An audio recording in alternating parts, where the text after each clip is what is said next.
जय जगन्नाथ नमस्कार प्रिय दर्शक बंधु मु ज्योतिषाचार्य प्रमोद कुमार पंडा आपण स्वागत करुच्ची आपण मानकर प्रिय चैनल एस्ट्रो कल्याण चैनल को।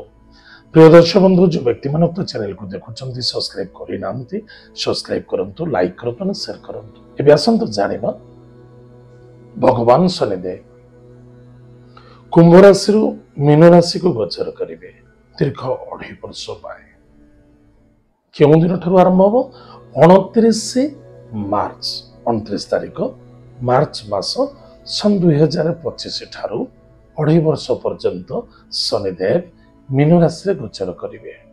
ताहले ये 2.5 वर्ष मध्य कन्या राशि व्यक्ति मानक पई कौन फलाफल अच्छे जो व्यक्ति जन्म जातक लग्न अनथा राशि हूँ कन्या ताला जब जानिमा कौन फलाफल अच्छे। प्रथमतः कन्या राशि व्यक्ति सप्तम भाव में स्वयं शनिदेव 2.5 वर्ष भोग करेंगे। जो स्थान शनिदेव रे से स्थान ठारू तृतीय भाव सप्तम भाव एवं दशम भाव प्रति दृष्टि देवे। शनिदेव एवं देवगुरु बृहस्पति दृष्टि जो अनेक प्रकार फलप्रद घटी था चाहे भल हो चाहे खराब हो। तार जदि शनिदेव मीन राशि रहिले निश्चित रूप से प्रथम तृतीय भाव दृष्टि फास्ट तृतीय भाव दृष्टि हूँ वृष राशि जे कि कन्या राशि व्यक्ति मानकर भाग्य स्थान। द्वितीय दृष्टि सप्तम भाव कन्या राशि स्वयं कन्या राशि व्यक्ति तृतीय दृष्टि कन्या राशि ठारू तृतीय दृष्टि हूँ कौटी ना शनिदेव कर्म क्षेत्र यानी कन्या राशि व्यक्ति मानकर चतुर्थ भाव धनु राशि। ताले कन्या राशि सप्तम भाव में मीन राशि उक्त राशि रे भगवान शनिदेव कौन फलाफल देवे आज आम जाना। प्रिय दर्शक बंधु प्रथमतः जदि शनिदेव आपणकर राशि पर दृष्टि दौरान प्रथमतः निज कर्म कर्तव्य निष्ठा पवित्रता आचार विचार प्रति टिके ध्यान देवा बहुत आवश्यकता अच्छी। निशा द्रव्य ठारू दूरे रहिबे रात्र कौन समय निशा द्रव्य करेंगे ना मादक द्रव्य सेवन करेंगे ना दूर यात्रा करुछंती भाभी चिंती यात्रा करेंगे एवं रात्र समय कौन पर नारी पर धन पर कार्य ये सब पर धर्म प्रति किसी क्षयक्षति करने उचित नुहे बा कहा प्रति बुरी दृष्टि दबा उचित नुहे मन रखिथिबा दरकार। जो व्यक्ति मानकर कन्या राशि रात्र समय चोरी चपट करुछंती आपण बहुत दंडित एवं पीड़ित हेबे।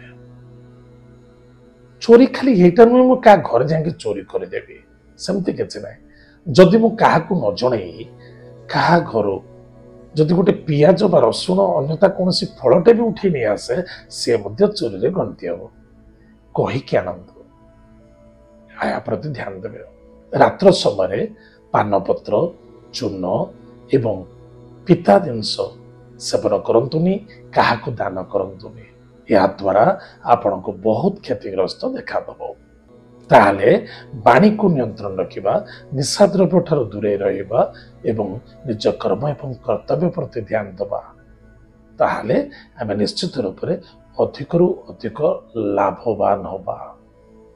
अनेक व्यक्ति अच्छे स्वास्थ्य रे पीड़ित होते निश्चित रूप से आपन जदि ठीक कर्म करेंगे आपन स्वास्थ्य निश्चित रूप से सब देखा दब निसंदेहता। शनि क्या दंड देवेनि आपन चिंता करंतु सापटे बाटे जाऊँच बा षंढटी बाटे जाऊँच मुझे ताको टेका फिंगिबी बा बाड़ी रे बाड़ेबी से मते निश्चित गोड़ेब मारिबा पाए जदि मु तार किछि न करे से मोर किछि करिबो ना सत्य। आपन देखिथिबे बहुत रास्ता रे छोट छोट छुआ माने मुझे जेते बहुत थर देखिछि छोट छोट छुआ माने छोट छोट छेली छुआ हो मनीष छुआ हो खेलुथिबे से समय गोरु गाई पड़ी आसंती आपन देखिबे से पिला मानक ठारू दूरे जाई से बराबर रास्ता रे पळेबे तांको किंतु आघात दियंती ना हम जदि आघात दबा से आघात देबे। छेली छोटे सेठी थिबो ता संगे खेलिबे ता संगे मस्ती करिवे बट ताको मारिबे ना ତାଙ୍କର ବି ମଧ୍ୟ ବୁଝିବା ଶକ୍ତି ଅଛି, ଜ୍ଞାନ ଶକ୍ତି ଅଛି, ବଟ୍ ବାକ୍ ଶକ୍ତି, କହିବାର ଶକ୍ତି ଅଭିଶପ୍ତ ଯୋଗୁଁ କ୍ଷୟ ହୋଇଯାଇଛି। ତାହେଲେ ପ୍ରିୟ ଦର୍ଶକ ବନ୍ଧୁ ମନେ ରଖିଥିବା ଦରକାର, ଯଦି ଆପଣଙ୍କର ଘର ଆପଣ ନିର୍ମାଣ କରିବା ପାଇଁ ବହୁତ ଦିନ ପ୍ରତିଚେଷ୍ଟା କରୁଥିଲେ କିନ୍ତୁ ଗୃହ ନିର୍ମାଣ କରିପାରୁନଥିଲେ, ତାହେଲେ ନିଶ୍ଚିତ ରୂପରେ ଏହି 2.5 ବର୍ଷ ଭିତରେ ଆପଣଙ୍କୁ ଫ୍ଲାଟ୍ ହଉ, ଜମି ହଉ ବା ଜମିରେ ଗୃହ ନିର୍ମାଣ କରିବା ହେଉ, ନିଶ୍ଚିତ ରୂପରେ ଆପଣ କରିବେ। କିଛି ଧନ ଅଚାନକ ମଧ୍ୟ ପ୍ରାପ୍ତି ଅଛି, କିଛି ଧନ ଅଚାନକ ପ୍ରାପ୍ତି ମଧ୍ୟ ଦେଖାଦେବ। ନିଜର ମନ, ପ୍ରକୃତି, ଭାବନା ପ୍ରତି ଯଥେଷ୍ଟ ସ୍ଥିର ରଖିବା ଅତ୍ୟନ୍ତ ଆବଶ୍ୟକତା ଅଛି। ଛଳ କପଟ ଠାରୁ ଦୂରେଇ ରହିବା, କାହା ଭଲରେ ନା କାହା ମନ୍ଦରେ। ଯଦି କାହା ପାଇଁ ଭଲ କରିପାରୁନାହାନ୍ତି, କାହା ମନ୍ଦରେ ଚିନ୍ତା ମଧ୍ୟ ଯଦି କରୁଛନ୍ତି, ଈର୍ଷା ମଧ୍ୟ କରୁଛନ୍ତି, ତାହେଲେ ଶନିଦେବ କେବେ ଛାଡ଼ିବେ ନାହିଁ। ଗୃହ କାର୍ଯ୍ୟରେ କିଛି ଧନ ଖର୍ଚ୍ଚ ହବ ବା ସାଜସଜ୍ଜାରେ ଖର୍ଚ୍ଚ ହବ। ଗାଡ଼ି ଘୋଡ଼ା ଲାଇନରେ ଯଥେଷ୍ଟ ସଫଳତା ଦେଖାଦେବ। ଯେଉଁ ବ୍ୟକ୍ତି ମାନଙ୍କର ଟ୍ରାନ୍ସପୋର୍ଟିଂ ଲାଇନ୍, ସ୍ପୋର୍ଟସ ଲାଇନ୍, ଅନ୍ୟଥା ଏକ୍ସପୋର୍ଟ ଇମ୍ପୋର୍ଟ ଲାଇନ୍ ଅଛି, ଏମାନଙ୍କୁ ବହୁତ ଫଳପ୍ରଦ ଘଟିବ, ସଫଳତା ମଧ୍ୟ ମିଳିବ। ତାହେଲେ ପ୍ରିୟ ଦର୍ଶକ ବନ୍ଧୁ, କନ୍ୟା ରାଶି ବ୍ୟକ୍ତି ମାନଙ୍କର ସପ୍ତମ ଭାବ, ପତି ପତ୍ନୀ ମଧ୍ୟରେ ଶ୍ରଦ୍ଧା ଆଦରତା ରଖିବା ଅତ୍ୟନ୍ତ ଆବଶ୍ୟକତା ଅଛି। କ୍ରୋଧାନ୍ୱିତ ହେବା ଉଚିତ ନୁହେଁ। ଯାହା ମିଳିଛି, ଯେମିତି ମିଳିଛି ସେଥିରେ ସନ୍ତୁଷ୍ଟି ହେବା ଅତ୍ୟନ୍ତ ଆବଶ୍ୟକତା ଅଛି। ଯଦି କ୍ରୋଧ ହେଉଛି, ନିଶ୍ଚିତ ରୂପରେ ଆପଣଙ୍କର ବର୍ବାଦୀ ଦେଖାଦେବ।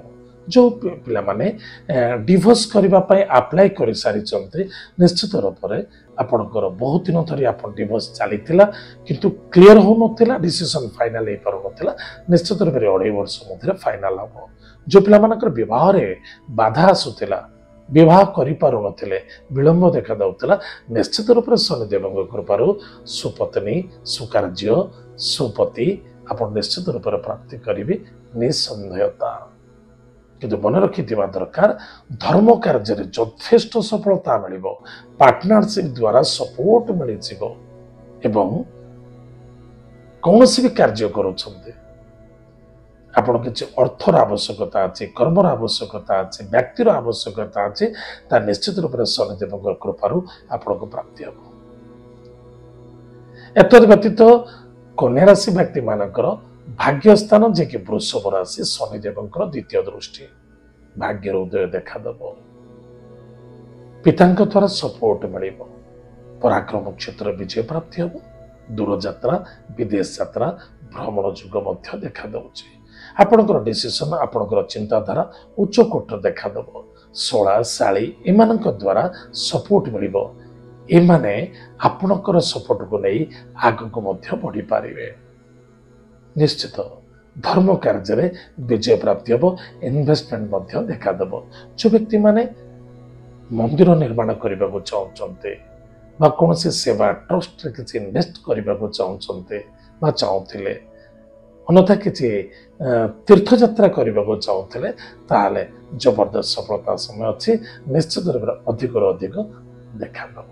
ତାହେଲେ ପ୍ରିୟ ଦର୍ଶକ ବନ୍ଧୁ, ହାରାହାରି ଦେଖିଲା ବେଳକୁ ଆମେ ନିଜେ ଜାଣିଲେ ଯେ କନ୍ୟା ରାଶି ବ୍ୟକ୍ତିମାନଙ୍କ ପାଇଁ ଭଲ ଅଛି, କିନ୍ତୁ ସ୍ୱାସ୍ଥ୍ୟ ପ୍ରତି ଧ୍ୟାନ ଦେବା, ମନକୁ କଣ୍ଟ୍ରୋଲ ରଖିବା, ମନର ବୃତ୍ତିକୁ ସୁଧାରିବା ଏବଂ ପତି ପତ୍ନୀ ମଧ୍ୟରେ ଶ୍ରଦ୍ଧା ଆଦରତା ରଖିବା ବହୁତ ଆବଶ୍ୟକ ଅଛି। ଏହାଦ୍ୱାରା ଆମର ମଙ୍ଗଳ ହେବ, ସଫଳତା ମଧ୍ୟ ଦେଖାଦେବ। ଆଉ ଗୋଟିଏ କଥା ମନେ ରଖିଥାନ୍ତୁ, ବିଦ୍ୟାର୍ଥୀ ବିଦ୍ୟା କ୍ଷେତ୍ରରେ ସଫଳତା ଅର୍ଜନ କରିବେ, ଭଲ ପୋଜିସନ୍ ପ୍ରାପ୍ତି ହେବ। ଲଭ୍ ମ୍ୟାଟର୍ରେ ମଧ୍ୟ ସଫଳତା ଦେଖାଦେବ, କିନ୍ତୁ ମନେ ରଖିଥିବା ଦରକାର, ଲଭ୍ ମ୍ୟାଟର୍ରେ ମଧ୍ୟ ଛଳ କପଟ ଦେଖା ଦେଇପାରେ। ସ୍ୱାର୍ଥକୁ ନେଇ ବା କିଛି ମନୋବୃତ୍ତିର କମଜୋରି ମନୋଭାବନାକୁ ନେଇ କିଛି ଖେଳ ଦେଖା ଦେଇପାରେ, ଟିକେ ସାବଧାନ ରହିବେ। ତାହେଲେ ପ୍ରିୟ ଦର୍ଶକ ବନ୍ଧୁ, ପ୍ରତିକାର କ'ଣ କରିବା? ପ୍ରତ୍ୟେକ ଏକାଦଶୀ ଦିନ, ପ୍ରତ୍ୟେକ ମାସର ଯୋଡ଼ି ଏକାଦଶୀ, ଗୋଟେ କୃଷ୍ଣ ପକ୍ଷରେ ଗୋଟେ ଶୁକ୍ଳ ପକ୍ଷରେ ଆସୁଛି, ଏକାଦଶୀ ଦିନ ଶୁଦ୍ଧ ଶାକାହାରୀ ଭୋଜନ କରିବା। ଭଗବାନ ବିଷ୍ଣୁଙ୍କର ସହସ୍ର ନାମ ପ୍ରତ୍ୟେକ ଦିନ ଆମେ ପାଠ କରିବା। ଶନିବାର ଦିନ ଭଗବାନ ଶନିଦେବଙ୍କ ନାମରେ ଦୀପଟିଏ ଜାଳିବା। ଯଦି ପାରୁଛନ୍ତି କିଛି କଳା ରଙ୍ଗର ବସ୍ତ୍ର କୌଣସି ଚକ୍ଷୁହୀନ ବ୍ୟକ୍ତିଙ୍କୁ ଦାନ କରନ୍ତୁ। अन्यथा कौन सी नमकीन जिनस चक्षुण व्यक्ति को दान करंतु। अपाइस व्यक्ति मानक पई सहारा दियंतु एवं अनाथ पिला मानक पई नाथ हुंतु। तांको किते खाद्य भोजन वस्त्र अन्यथा विद्या अध्ययन करिया पई सहयोग करंतु। निज घरे आपण कोन करूचंते? बर्थडे बनाउचंते, केक काटुचंते, निज परिवार सुख आनंद ग्रहण करुचंते बा सुखी होचंते माने होटल जाएंगी पैसा खर्च करुचंते। सेतिकी पैसा निश्चित रूप से कण शनि अच्छा सत्व भाव में जदि से पैसा मु कौन से अनाथ आश्रम सेवार लगेबी पिला खाइबा देवी पिला सेवार लगेबी अन्यथा कौन से धर्म कार्य सेवा लगेबी निज माता पिता प्रति सेवार लगेबी माता पिता वस्त्र अलंकार भूषण किणिकी दान करी पति पत्नी मध्य एक अनुजन को किसी किणिकी गिफ्ट करी ताले या द्वारा शनिदेव प्रसन्न होते। कारण प्रसन्नता को प्रश्न ही किसी पचरा जाए प्रसन्नता देखा दी था। प्रदर्श बंधु प्रत्येक सोमवार गुरुवार शनिवार दिन उशस्थ वृक्ष मूल प्रातः समय स्नानादि कार्य सारी जलगुण दान करंतु। निश्चित रूप से मंगल हो। प्रत्येक सोमवार शनिवार दिन भगवान देवदेव महादेव को एक लोटा जल कला राशि मिश्री पकाई महादेव शिवलिंग दान करंतु। या द्वारा आपणकर मंगल हम सफलता मिल। प्रिय दर्शक बंधु एत थिला कन्या राशि व्यक्ति मानक दीर्घ 2.5 वर्ष मीन राशि रे भगवान शनिदेव गोचर करेंगे चलिए ताहले कौन फलाफल अच्छी कौन प्रतिकार अच्छा जानिले। आज तो समय जाइए कार्यक्रम को आम ये रखुचु पुणी देखा भागा मध्य। जय जगन्नाथ। नमस्कार। हरि ओम।